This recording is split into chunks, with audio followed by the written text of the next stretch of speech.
Breaking news చూస్తున్నాం. భారీ వర్షాలు వరదలతో ఇప్పటికే ఏపీ ప్రజలు అల్లాడిపోతున్నారు. కృష్ణా గోదావరి వరదలు తీవ్ర నష్టాన్ని మిగిల్చాయి. ఇప్పుడిప్పుడే వరదల నుంచి ప్రజలు తేరుకుంటున్నారు. ఇదే సమయంలో వాతావరణ శాఖ మరో పిడుగు లాంటి వార్త చెప్పింది. బంగాళాఖాతంలో మరో అల్పపీడనం ఏర్పడుతుందని, కోస్తాలో పలుచోట్ల వర్షాలు పడే అవకాశం ఉందని తెలిపారు. పశ్చిమ బెంగాల్ వాయువ్య బంగాళాఖాతంలో వాయుగుండంగా మారనుంది.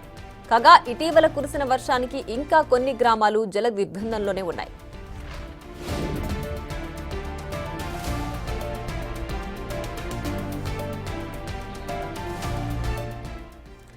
ఇక ఇదే అంశానికి సంబంధించి మరింత సమాచారం మా ప్రతినిధి రాజు ఫోన్ లైన్ లో అందిస్తారు. రాజు, చెప్పండి, ఏపీకి మరో జలగండం ఉండనున్నట్టు వాతావరణ శాఖ అధికారులు హెచ్చరిస్తున్నారు కదా. మరో అల్పపీడనం వల్ల ఏ ప్రాంతాల్లో వర్షాలు కురిసే అవకాశం ఉంది? దీనికి సంబంధించి డీటెయిల్స్ ఏంటి?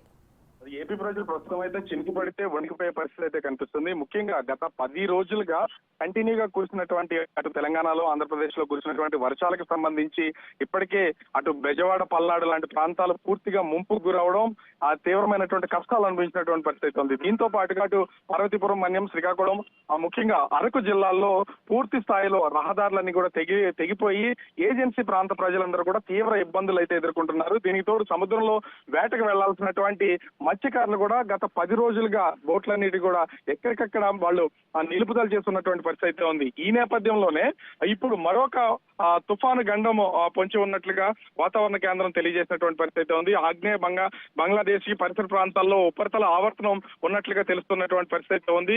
కోస్తా బంగ్లాదేశ్, ఉత్తర బంగాళాఖాతం పరిసర ప్రాంతాల్లో ఈ అల్పపీడనం ఏర్పడే అవకాశం అయితే ఉంది.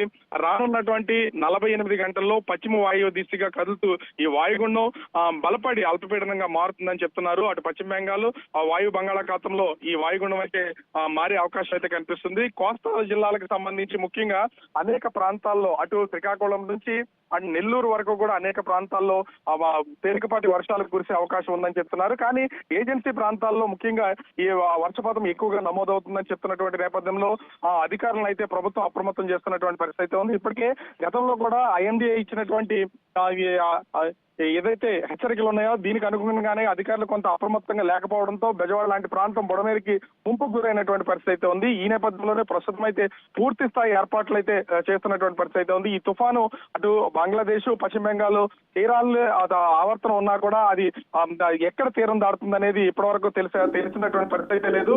మరొక 48 గంటల్లో ఈ అల్పపీడనం వాయుగుండంగా మారే అవకాశం ఉందనేది వాతావరణ కేంద్రం నుంచి తెలుస్తున్నటువంటి హెచ్చరికలు అయితే ఉన్నాయి. ఈ నేపథ్యంలోనే ఆంధ్రప్రదేశ్ లో ఉన్నటువంటి అధికార యంత్రాంగాన్ని ప్రస్తుతం ప్రభుత్వం అప్రమత్తం చేస్తున్నటువంటి పరిస్థితి కనిపిస్తుంది. Priya. Right Raju, thanks for the updates.